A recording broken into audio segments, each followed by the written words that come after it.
चिराग पासवान क्या वाकई में राहुल गांधी के संपर्क में है? क्या वाकई में ऐसा हो रहा है?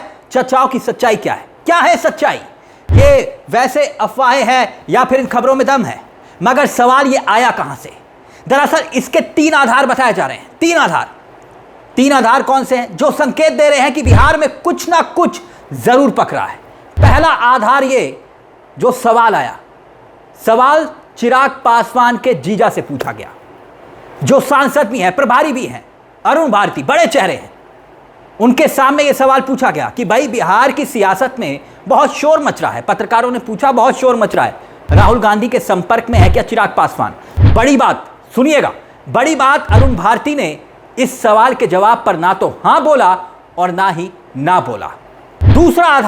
दूसरे आधार पर हम आए, मगर गौर करिएगा, ये जो अरुण भारती है ना, जो चिराग पासवान के जीजा हैं, उनकी जो माता जी हैं, यानी कि जो मां हैं, वो कांग्रेस से विधायक रह चुकी हैं, मंत्री भी रह चुकी हैं, कांग्रेस से ही एमएलसी भी रह चुकी हैं, अभी भी वो कांग्रेस में ही हैं।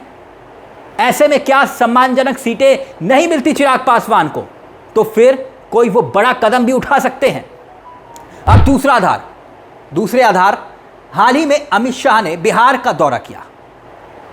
बंद कमरों में कुछ बैठकें भी हुई, कुछ दिल्ली में भी बैठकें हुई, मगर एक बैठक की चर्चा हो रही है जिसको लेकर चिराग पासवान नाराज बताए जा रहे हैं, क्योंकि यह बैठक अमित शाह और नीतीश कुमार के बीच में हुई थी, जिस बैठक में ना तो चिराग पासवान को बुलाया गया और ना ही अरुण भारती को।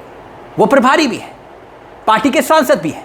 ऐसे में बताया जा रहा है कि चिराग पासवान इसको लेकर नाराज भी हैं, क्योंकि कहीं ऐसा ना हो कि अलग से कोई खिचड़ी पक रही हो बीजेपी और जेडीयू की, क्योंकि अमित शाह आए तो वो नीतीश कुमार के साथ मीटिंग करें, मगर उन्हें यानी चिराग पासवान को ना बुलाए। यकीनन संदेश तो जाएगा ना कि क्या चिराग पासवान अब बीजेपी के लिए, एनडीए के लिए इतने जरूरी भी नहीं कि उन्हें मीटिंग में भी नहीं बुलाया जा रहा। अब गौर कीजिएगा, हम तीसरे आधार पर आए, क्योंकि तीसरा आधार बहुत महत्वपूर्ण है दोस्तों। मगर उससे पहले एक बड़ी बात, वो ये कि हाल ही में अरुण भारती ने राजनीतिक मंचों पर कई ऐसे बयान दिए हैं कि चिराग पासवान को सीएम फेस उन्होंने बताया।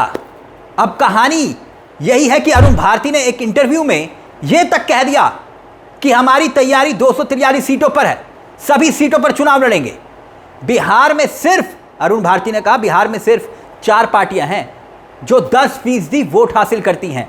पहले BJP, Bharatiya Janata party, RJD, JDU और एलजेपी अपना कद बता रहे थे, कद, कि भाई हमारा कद, हमारा वजूद ये है। अब तीसरे आधार पर आइए, जो फॉर्मूला दिल्ली में बना है सीट बंटवारे को लेकर एनडीए खेमे में, उस हिसाब से तो चिराग पासवान का सम्मान सुरक्षित नहीं दिखाई दे रहा। आप कहेंगे क्यों? वो इसलिए क्योंकि बात 15-20 सीटों की नहीं हो रही है कि भाई हमने आपको 20 सीटें दे दी, तो क्या चिराग पासवान 20 सीटों पर मान जाएंगे? किसी कीमत पर नहीं मानेंगे, क्योंकि अगर वो 20 सीटों पर राजी हो जाते हैं तो सीट शेयरिंग को लेकर तो पार्टी में भगदड़ मच जाएगी, उनकी पार्टी में भगदड़ मच जाएगी। जो पार्टी के अस्तित्व पर खतरा होगा, उन पर सियासी खतरा मंडराएगा, क्योंकि चिराग कई युवा चेहरों को टिकट देने का आश्वासन दे चुके हैं। यानी अगर राहुल गांधी के साथ चिराग पासवान आए तो 360 डिग्री बिहार की सियासत बदल जाएगी। मगर चिराग ने इंडिया गठबंधन से हाथ मिलाया तो फिर बहुत कुछ ना सिर्फ दिल्ली में बदलेगा, बिहार में बदलेगा, यूपी तक में बदलेगा। आप कहेंगे यूपी में, वो भी हम आपको बताएंगे, मगर पहले दिल्ली पर आए। दिल्ली पर क्या असर पड़ेगा? क्योंकि चिराग पासवान के पास 5 सांसद है, बात इतनी नहीं है, बल्कि चिराग पासवान का अपना खुद का एक जनाधार है। वो वोट बैंक जो खेल बनाना भी और बिगाड़ना भी जानता है। 2020 इसका उदाहरण है। जैसे कि चिराग इंडिया गठबंधन के साथ गए तो दलित और मुस्लिम वोट बैंक जो है ना, उसमें कोई कंफ्यूजन नहीं होगा कि जाए तो जाए कहां। अब सवाल यह कि चिराग पासवान इंडिया गठबंधन में ही क्यों जाएंगे, या वो उनके लिए फायदा क्या होगा, क्या फायदा होगा? दरअसल चिराग पासवान के जो पिता है, राजनीतिक मंच पर बहुत बड़े खिलाड़ी रहे, रामविलास पासवान, स्वर्गीय रामविलास पासवान। आपको मालूम होगा, सियासी फिजाओं का रुख भांपने में उनका कोई सानी नहीं था, कि जनता का मूड क्या है, मिजाज क्या है। बहुत कम नेताओं में यह काबिलियत होती है। और ऐसे में जो तमाम सर्वे हाल ही में आए हैं उससे संकेत मिल रहे हैं कि इंडिया गठबंधन इस बार बहुत जबरदस्त तरीके से फाइट दे रही है, कांटे की टक्कर है। और नीतीश कुमार के चेहरे को लेकर वैसे ही नाराजगी है। अब राहुल गांधी तेजस्वी यादव की वोटर अधिकार यात्रा के बाद जो माहौल कांग्रेस और आरजेडी के पक्ष में दिखाई दे रहा है उसका फायदा भी क्या चिराग पासवान को नहीं मिलेगा। और बड़ी बात यह कि चिराग को सीएम तो बनना है, मगर तेजस्वी के होते हुए तो वो सीएम की कुर्सी अभी फिलहाल खाली नहीं है अगर सीएम के चेहरे के तौर पर देखें। मगर बिहार में डिप्टी सीएम का चेहरा चिराग पासवान अपने जीजा अरुण भारती को आगे कर सकते हैं, क्योंकि पहले ही चिराग बोल चुके हैं कि भाई मेरा मन दिल्ली में नहीं बिहार में लगता है। अब यूपी में चिराग का फायदा क्या होगा, इंडिया गठबंधन को यूपी में क्या फायदा मिल सकता है वो भी समझिए। आंकड़ों के लिहाज से देखें और समझे तो चिराग पासवान के पास दलित और मुस्लिम वोटर है, और वो सभी अगर एकजुट हो जाते हैं तो चिराग का फायदा यूपी में भी इंडिया गठबंधन को मिलेगा। कांग्रेस यानी राहुल गांधी, समाजवादी पार्टी यानी अखिलेश यादव और चिराग पासवान अगर एक साथ मंच पर आ जाते हैं तो ये बहुत बड़ा वोट बैंक होगा। फर्क दिल्ली में पड़ेगा, मोदी और अमित शाह के माथे पर भी बल आ जाएगा। तभी हमने कहा कि अगर चिराग पासवान ने समझौता नहीं किया, अगर घुटने मोदी और अमित शाह के सामने नहीं टेके तो 360 डिग्री का चेंज होगा।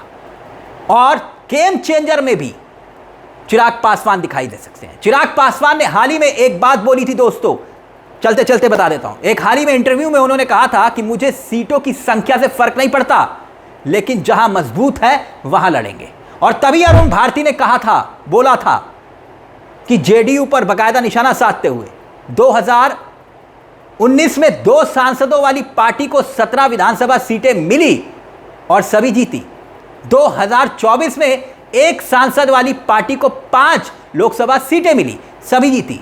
और अरुण भारती का यह बयान जेडीयू को खूब चुभा था और चिराग पासवान ने भी यह बात दोहरा दी। देखिए आपके सामने हेडलाइंस, देखिए चिराग ने यह बात बोली और साधा जेडीयू पर निशाना, कहा 2 सांसदों की पार्टी को 17 सीटें, हमारे पास तो 5 सांसद हैं। यानी कुछ तो चल रहा है, कुछ तो चल रहा है।